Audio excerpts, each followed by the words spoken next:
बहुत बहुत स्वागत है आपका इस क्लास में। हम सेल पढ़ा चुके थे और उसका क्वेश्चन भी लिखा दिए थे। इसमें ऑर्गेनेल बचा हुआ था, यानी साइटोप्लाज्म में जो ऑर्गेनेल पाया जाता है वो बचा हुआ था। तो सबसे पहले हम जानेंगे कि साइटोप्लाज्म किसको कहा जाता है। तो बताए थे कि सेल जो है, cell consist of the three main part, the plasma membrane in the plant cell, the cell wall, plasma membrane and the nucleus है ना। फर्स्ट जो प्लांट सेल में होता है वह है सेल वॉल। ये हो गया आपको सेल वॉल, ठीक है, ये सेल वॉल कहलाता है। और ये हो गया प्लाज्मा मेम्ब्रेन, ठीक है, यहीं तक है, ये सेल वॉल है, यानी आउटर पोर्शन जो है वह सेल वॉल है और ये इनर कवरिंग जो है वह प्लाज्मा मेम्ब्रेन है और ये साइटोप्लाज्म है। तो साइटोप्लाज्म में ही ऑर्गेनेल पाया जाता है। ऑर्गेनेल इसको क्या कहा जाता है? ऑर्गेनेल से भी, ऑर्गेन से भी जो छोटा पार्ट होता है ना, उसको ऑर्गेनेल कहा जाता है, यानी tiny part of the cell is called the organelle. तो ये साइटोप्लाज्म में बहुत सारे ऑर्गेनेल पाए जाते हैं, जिसको हम नहीं पढ़ाए थे, आपको बताए थे कि अगले वीडियो में इसको पढ़ाएंगे। तो आज हम उसी को पढ़ाने जा रहे हैं। तो सबसे पहले आप साइटोप्लाज्म को पढ़िएगा कि साइटोप्लाज्म क्या है। तो साइटोप्लाज्म इज द स्पेस, है ना, एक स्पेस है in which the fluid like structure is filled and many organelle are found in it like mitochondria, lysosome, endoplasm. तो यहाँ पर देखिए, यहाँ ये तो सेल वॉल है। अगर प्लांट सेल है तो ठीक है, सेल वॉल है, नहीं तो ये क्या होगा सर, ये सिर्फ प्लाज्मा मेम्ब्रेन इसमें रहेगा। अगर एनिमल सेल रहेगा तो ये सेल है ना, प्लाज्मा मेम्ब्रेन और न्यूक्लियर मेम्ब्रेन, ठीक है, ये दोनों के बीच का जो पार्ट रहेगा, स्पेस रहेगा, उसी को साइटोप्लाज्म कहा जाता है ना। एकदम ध्यान से देखिए कि यह स्पेस जो है, the space which is found between the plasma membrane and nuclear membrane is called the cytoplasm, यानी cytoplasm is the space. Cytoplasm एक स्पेस है ना, which is filled with the fluid like structure. ये जो देख रहे हैं यहाँ पर, ये सब जो है ये फ्लूइड लाइक स्ट्रक्चर इसमें भरा हुआ रहता है ना। ये एक तरह का द्रव्य भरा रहता है इसमें, और इसमें बहुत सारे ऑर्गेनेल पाए जाते हैं, जैसे माइटोकॉन्ड्रिया हो गया, लाइसोसोम्स हो गया, एंडोप्लाज्मिक रेटिकुलम हो गया, वैक्यूल्स हो गया, ये सब ऑर्गेनेल इसमें पाया जाता है। तो हम यहाँ साइटोप्लाज्म का लिख दिए हैं कि cytoplasm is the space which is found between the plasma membrane and nuclear membrane filled with the fluid like structure, है ना, and the many organelle are found in it. बहुत सारे ऑर्गेनेल इसमें पाए जाते हैं। तो सबसे पहले हम यहाँ पर माइटोकॉन्ड्रिया का जिक्र कर रहे हैं, है ना। क्वेश्चन है, क्वेश्चन से ही बता रहे हैं, what is the mitochondria and why mitochondria is called power house. Mitochondria क्या है और क्यों माइटोकॉन्ड्रिया जो है वह पावर हाउस कहलाता है ना। तो माइटोकॉन्ड्रिया, क्योंकि इसमें हम ऑर्गेनेल ही पढ़ा रहे हैं, तो माइटोकॉन्ड्रिया क्या होगा? माइटोकॉन्ड्रिया इज एन ऑर्गेनेल, यह भी एक ऑर्गेनेल है, which is found in the cytoplasm, जो साइटोप्लाज्म में पाया जाता है। साइटोप्लाज्म ऑफ द सेल, यानी सेल के साइटोप्लाज्म में यह पाया जाता है। It is surrounded by the double membrane, ये डबल मेम्ब्रेन से घिरा रहता है। देख रहे हैं, इसमें आउटर मेम्ब्रेन है और एक इनर मेम्ब्रेन है, या आउटर मेम्ब्रेन और इनर मेम्ब्रेन दोनों से यह घिरा हुआ रहता है ना।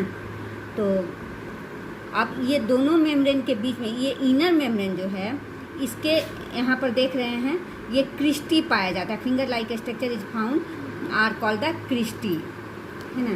तो हम इसमें लिखे हैं mitochondria is organelle found is the cytoplasm of a cell, it is surrounded by the double membrane, outer membrane and inner membrane. Between two membrane the cristae is found. Cristae is a finger like structure, यहाँ पर देख रहे हैं इस तरह टेढ़ा मेढ़ा structure है। It produce about 90% of the chemical energy, इसमें 90% केमिकल एनर्जी जो है वो प्रोड्यूस होता है, which is form of the ATP के रूप में ये रहता है ना। क्यों ये केमिकल एनर्जी प्रोड्यूस होता है? Because respiration takes place in it, इसमें रिस्पायरेशन होता है, जिसके कारण ये एनर्जी जो है वह निकलता है। अब इसमें जो क्रिस्टी है, क्रिस्टी के बारे में थोड़ा सा देख लीजिए। These are the fold of the inner membrane, यानी इनर मेम्ब्रेन में ये पाया जाता है फोल्ड, यानी फिंगर लाइक स्ट्रक्चर पाया जाता है। They increase the surface area of the membrane, यानी ये जो फोल्ड रहता है इसमें इसका सरफेस एरिया बहुत ज़्यादा रहता है। Matrix, this is the space within the inner membrane, है ना, contains the 100 of the enzymes. ये भी एक मैट्रिक्स जो है वह एक स्पेस होता है। यहाँ पर देखिए एक स्पेस जो है वह पाया जाता है। ये जो आप देख रहे हैं हरा हरा, ये मैट्रिक्स होता है ना, और इसमें बहुत सारा एंजाइम्स जो है वह पाया जाता है। Contains the 100 of the enzyme, it is important in the production of the ATP, है ना, ये ATP के प्रोडक्शन के लिए इम्पॉर्टेंट होता है। Mitochondria have their own set of the DNA, इसका DNA भी होता है। Mitochondria DNA holds the number of the protein, है ना, और इसमें बहुत सारे प्रोटीन पाए जाते हैं। The respiration takes place in mitochondria and chemical energy is produce in it, so it is called the power house. तो इसमें रिस्पिरेशन होता है ना, और रिस्पिरेशन के कारण बहुत सारा केमिकल एनर्जी जो है वह ATP के फॉर्म में एब्जॉर्ब रहता है, इसमें प्रोड्यूस होता है, जिसके कारण इसको पावर हाउस कहा जाता है। अब आइए अगला, what is the lysosomes. Lysosomes किसको कहते हैं? लाइसोसोम्स क्या है and why it is called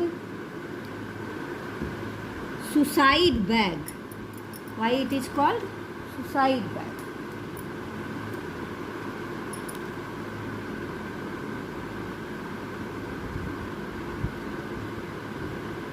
इसको सुसाइड बैग क्यों कहते हैं?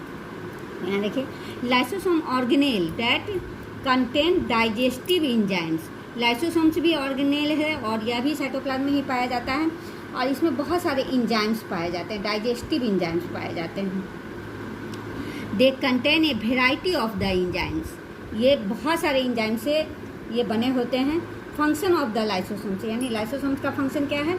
Lysosome digest many complex molecules, बहुत सारे कॉम्प्लेक्स मॉलिक्यूल से यह बना होता है, such as carbohydrate, lipids, protein and nucleic acid. इसमें लाइसोसोम्स क्या करता है? लाइसोसोम्स का फंक्शन है कि यह कॉम्प्लेक्स मॉलिक्यूल्स को तोड़ता है, डाइजेस्ट करता है ना, जैसे कार्बोहाइड्रेट है तो उसको सिंपल मॉलिक्यूल्स में चेंज करता है, लिपिड्स है सिंपल मॉलिक्यूल्स में, प्रोटीन है ना, सिंपल मॉलिक्यूल्स में यह चेंज करता है। क्यों चेंज करता है? ताकि सेल जो है वह रिसाइकल करके उसको फिर से यूज कर सके, है ना। तो लाइसोसोम्स का मेन फंक्शन है कॉम्प्लेक्स मॉलिक्यूल्स को तोड़ना, है ना। A lysosomes has 3 main function. Lysosomes का 3 फंक्शन होता है। सबसे पहले digestion of the micro molecules, यानी जो ये कॉम्प्लेक्स मॉलिक्यूल्स है उसको पचाना या उसको तोड़ना, ठीक है, ताकि सेल जो है वह फिर से उसका रीयूज कर सके, रिसाइकल करके फिर से रीयूज कर सके। और फिर है cell membrane repairs and responses against foreign substances such as the bacteria, virus या लाइसोसोम, बैक्टीरिया एंड वायरस। और अगर बाहर से कोई बैक्टीरिया वायरस सेल को लग जाता है ना, उसमें आ जाता है, तो उसके अगेंस्ट भी ये लड़ता है, उसके अगेंस्ट जो सेल डैमेज होता है उसको भी यह रिपेयर करता है, यानी सेल मेम्ब्रेन को भी।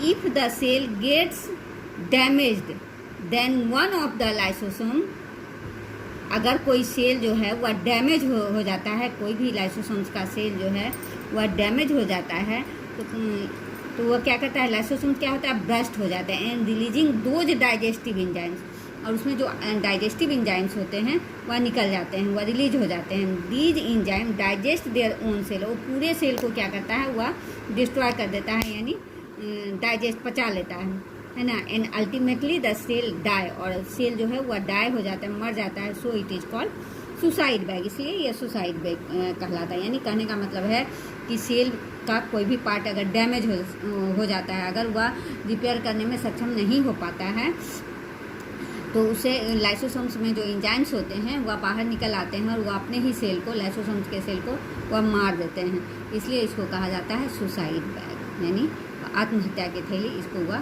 ख़त्म कर लेता है। धन्यवाद। चैनल को सब्सक्राइब कीजिए और लाइक कीजिए और देखिए।